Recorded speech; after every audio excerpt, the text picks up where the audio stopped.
Here is the book recounting the life and times of one of the most respected men in the world, Warren Buffett. The legendary Omaha investor has never written a memoir, but now he's allowed one writer, Alice Schroeder, unprecedented access to explore directly with him and with those closest to him his work, opinions, struggles, triumphs, follies, and wisdom. The result is the personally revealing and complete biography of the man known everywhere as the Oracle of Omaha. When Alice Schroeder met Warren Buffett, she was an insurance industry analyst and a gifted writer known for her keen perception and business acumen. Her writings on finance impressed him, and as she came to know him, she realized that while much has been written on the subject of his investing style, no one had moved beyond that to explore his larger philosophy, which is bound up in a complex personality and the details of his life. Out of this came his decision to cooperate with her on the book about himself that he would never write.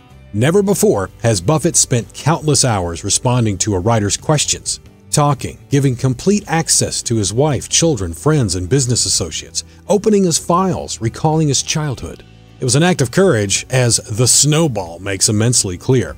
Being human, his own life, like most lives, has been a mix of strengths and frailties. Yet, notable though his wealth may be, Buffett's legacy will not be his ranking on the scorecard of wealth. It will be his principles and ideas that have enriched people's lives. This book tells you why Warren Buffett is the most fascinating American success story of our time. Click the link below to get your copy of The Snowball